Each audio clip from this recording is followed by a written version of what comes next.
এটা সত্যি যে টিএমসি মালদাতে একটাও সিট পায়নি লোকসভা ইলেকশনে। এটা কেন হয়েছে?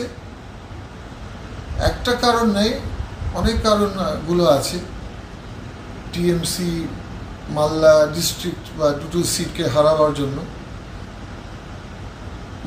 মেন কারণ হচ্ছে হয়তো পাবলিক পুরা বিশ্বাস করতে পারছি না টিএমসি পার্টির উপরে। ফর এক্সাম্পল, একটা বড় সমস্যা হচ্ছে যে কেন্দ্র সরকার রাজ্য সরকার বিভিন্ন প্রকল্পনা দিচ্ছে গরিব লোকদের জন্য, কিন্তু এইগুলো প্রকল্পনার অ্যাডভান্টেজ গরিব লোকদের কাছে সবসময় পৌঁছে যায় না, কারণ তার আগে হয়তো লুট হয়ে যাচ্ছে, কেউ ঘুষ নিচ্ছে গরিব লোকদের কাছে। আর গরিবরা যখন কমপ্লেন করতে যায় প্রশাসনের কাছে, পুলিশের কাছে, তখন কোনো অ্যাকশন হয় না। তো এটা গরিব মানুষের, তার জন্য মন খুব খারাপ, সাধারণ মানুষের মন খুব খারাপ। মালদায় এরকম এক্সাম্পল আছে যে কোটি কোটি টাকা লুট হচ্ছে, প্রশাসনের কাছে যাচ্ছে কমপ্লেন নিয়ে, প্রশাসন কোনো অ্যাকশন নিতে চাইছে না, যেহেতু কেউ হয়তো শাসক দলে আছে তার জন্য কোনো অ্যাকশন নেবে না। বিভিন্ন চাকরির জন্য, বিভিন্ন কাজের জন্য টাকা নিয়ে হচ্ছে, তারা গরিব মানুষ দেখছে যে ওরা আরও গরিব হয়ে যাচ্ছে, আর কিছু শাসক দলের লোকরা হয়তো বড় হয়ে যাচ্ছে, টাকা পয়সাওয়ালা হয়ে যাচ্ছে, তো ওদের মন খুব খারাপ। তো কি করে বিশ্বাস করবেন টিএমসি পার্টির উপরে? পুরো বিশ্বাস তো রাখতে পারছে না। আর বিষয় হচ্ছে যে অনেক হিংসা হয় মালদাতে, পুলিশ প্রশাসন নিরপেক্ষ থাকে না।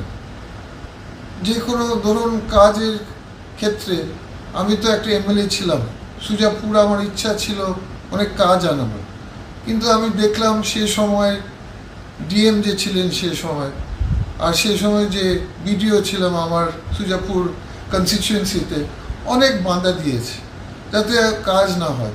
তো এগুলো কাজ তো আমার কাজ শুধু নয়, এগুলো তো জনগণের কাজ। জনগণ যখন বুঝতে পারছে যে এরকম বড় হিংসা কাজ করে টিএমসি শাসক দলরা, তখন পাবলিকের মন খারাপ হয়। আপনারা জানেন মালদার একটা এয়ারপোর্ট হওয়ার কথা ছিল, দালুবাবু কয়েক বছর আগে আনাবার চেষ্টা করেছে, 100 কোটি টাকা আমাদের ইউপিএ সরকার দিতে চাইছিল। সেই এয়ারপোর্ট আপগ্রেডেশন তো টিএমসি হতে দেয়নি, তার জন্য পাবলিক দেখছে, কারণ পাবলিক সোনা পেয়েছে, একটা সোনার লোক পেয়েছেন, তার নাম ছিলেন এবিএ গনি খান চৌধুরী, বারকাত সাহেব, আমার জেঠু। ওটা পাওয়ার পরে মানুষ দেখেছেন যে যদি একজন চাইছে কত কাজ আনতে পারে। আমি বিভিন্ন জায়গায় এখন জিতার পরে মালদা ঘুরছি, আমাদের মালদা এবং পার্ট মুর্শিদাবাদ আমাদের গঙ্গা ভাঙন হয়। আমি তো বিভিন্ন জায়গা বলছি আমি দিল্লি যেয়ে পার্লামেন্টে এই বিষয়টা তুলব, কিন্তু আমার এটা শোনার পরে ডিস্ট্রিক্ট প্রেসিডেন্ট তৃণমূলের মালদার, ওনার কী রিয়াকশন? উনি বলছেন ঈশাবাবু কিছু করতে পারবে না। ঈশাবাবু উনি তো আমার অ্যালায়েন্স পার্টনার, আমাদের দেশে আমাদের একটা ইন্ডিয়া অ্যালায়েন্স আছে, যেখানে মুখ্যমন্ত্রীও আছে, রাহুল গান্ধী আছে, সোনিয়া গান্ধী আছে, বিভিন্ন 25-30 পার্টি আছে। তো সে অ্যালায়েন্সের মধ্যে কংগ্রেসও আছে, টিএমসিও আছে। কিন্তু এখানে আমরা দেখছি যে আমরা যখন কোনো কাজের উন্নয়নের কথা বলছি, এখানকার মালদার টিএমসি লিডাররা যেমন ডিস্ট্রিক্ট প্রেসিডেন্ট তো হিংসার কথা বলছে। হিংসা কেন? উনি চাইছেন না যে মালদার কাজ হোক, উন্নয়ন হোক, যে আনুক, আমি যদি আনতে পারে ভালো, উনি আমাকে সহযোগিতা করা উচিত। উনি যদি একটা কাজ আনতে পারে আমার সহযোগিতা করা উচিত, এভাবে মালদার উন্নয়ন হবে। তো মালদার মানুষ একটা সোনা মানুষ পাওয়ার পরে, বরকত গনি খান সাহেব ছিল একটা উন্নয়ন কান্ডারি, তারপরে এর সব ছোট ছোট মনের রাজনীতি, ছোট মনের হিংসা রাজনীতি টিএমসির, এটা মালদার মানুষ পছন্দ করে না। তার জন্য আমি বলছি বিভিন্ন কারণের জন্য গরিব লোকরা দেখছে যে ওদের কাছে বিভিন্ন প্রকল্প ওরা পাচ্ছে না বা পৌঁছাচ্ছে না।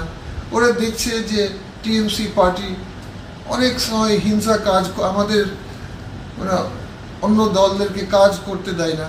তো ওরা বুঝতে শিখে গেছে যে কোথায় থেকে কাজ হবে আর কোথায় থেকে লুট হবে ওরা বুঝেছে।